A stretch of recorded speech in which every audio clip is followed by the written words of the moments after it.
Les agressions sur les pharmaciens sont en hausse de 17% par rapport à 2019 en France. C'est ce que révèle une étude du Conseil national de l'ordre des pharmaciens. 366 agressions l'an dernier, des violences verbales ou physiques ou encore des vols. 70% de ces agressions sont liées à un refus de dispensation. Bonjour Pierre-Olivier Variot.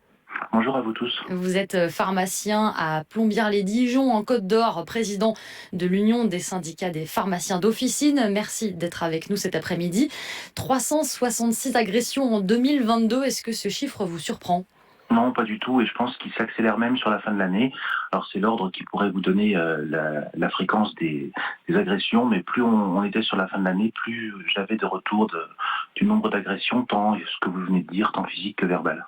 Alors seulement 35% des pharmaciens ont porté plainte suite à leur agression selon ce rapport. Pourquoi si peu de plaintes ?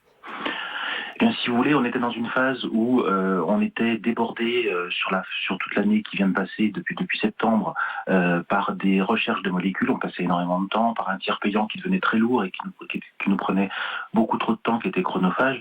Et je pense que les pharmaciens n'ont pas voulu faire du dépôt de plainte une tracasserie administrative supplémentaire.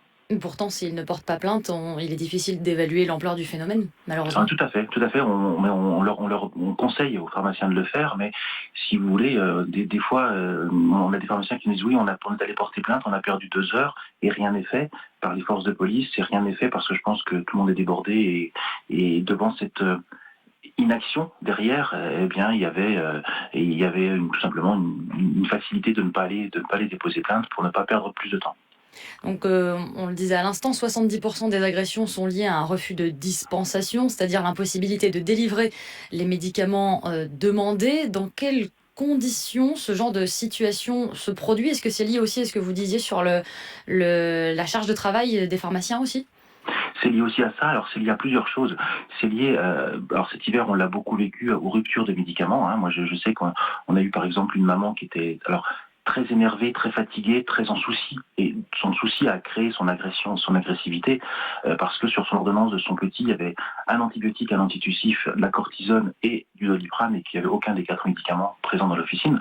Donc il a fallu prendre le temps de rappeler le médecin, de voir avec lui comment on interchangeait les médicaments.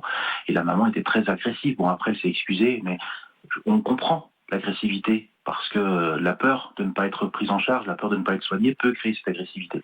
L'autre cas, c'est aussi quand on n'a pas accès au médecin parce que le médecin est débordé et que les rendez-vous sont trop espacés. J'ai une patiente qui avait rendez-vous qui en janvier a voulu prendre un rendez-vous chez un neurologue.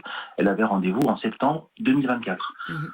Donc le refus d'accès aux soins parce que pas le médecin, eh bien ça pose de grosses crispations. Alors, il existe des méthodes pour combattre ça. Hein. Le pharmacien correspondant, la nouvelle loi RIST qui vient de dire que l'on pouvait renouveler les traitements pendant 3 mois, à condition que les traitements soient chroniques et que le patient soit stabilisé, va dans le sens d'un meilleur accompagnement des patients. Mais ça ne résoudra pas tout de toute façon. Et on voit bien que le patient qui n'a pas accès aux soins, alors que l'accès aux soins fait partie des priorités aujourd'hui, beaucoup de patients nous disent je paye mes impôts comme tout le monde et pourtant j'ai pas accès aux soins parce que je suis dans un désert médical.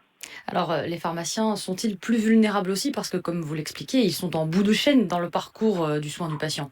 Alors déjà, et puis en plus, on est toujours ouvert et on peut venir à la pharmacie sans rendez-vous. Donc les patients n'hésitent pas à pousser la porte des pharmacies, et c'est Mm. très bien. Il faut qu'ils continuent de le faire.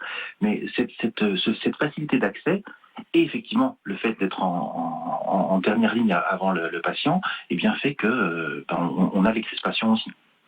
Les villes de moins de 30 000 habitants et surtout celles de moins de 5 000 habitants sont les plus concernées par ces violences. Alors est-ce que l'isolement est un facteur aggravant quand il n'y a par exemple qu'une seule pharmacie pour tout un village ? Oui, alors c'est un facteur aggravant, c'est sûr, parce que là aussi ça crispe tout. C'est un facteur aggravant la nuit aussi, parce que la nuit on Oui, sait les que pharmacies de garde. voilà, les pharmacies de garde, et on sait que les soucis sont exacerbés pendant la nuit, les douleurs sont plus violentes, les angoisses sont plus fortes. Et on a d'ailleurs un gros souci qui est à venir par rapport aux pharmacies de garde, puisque dans les plus grandes villes, il y a dans beaucoup de ces grandes villes un passage obligatoire après une certaine heure par le commissariat de police, Mhm. qui fait un vrai filtrage des patients. C'est-à-dire que vous êtes malade, vous avez une ordonnance, vous allez au commissariat, le commissariat ne vérifie pas l'ordonnance, il vérifie qu'il y a bien une ordonnance, mais il n'a pas à connaître les médicaments, mais le commissariat prévient le pharmacien, en disant Monsieur X arrive chez vous. Et ce filtrage fait que ça renforce la sécurité. On a de plus en plus de villes où le commissariat se désengage de ce filtrage. Et pourquoi? Et bien pour des raisons et on n'a plus les moyens humains, on veut les mettre ailleurs. Donc là aussi je comprends, mais moi je crains terriblement parce que ça me pose un vrai souci. Je pense que les agressions en milieu de ville la nuit vont terriblement augmenter. Voilà, ça nécessite d'avoir un vigile dans son officine, Oui, mais là c'est économiquement impossible. bien sûr. Et si vous voulez, je pense que c'est aux forces de l'ordre et à l'État de par sa mission régalienne d'assurer la sécurité.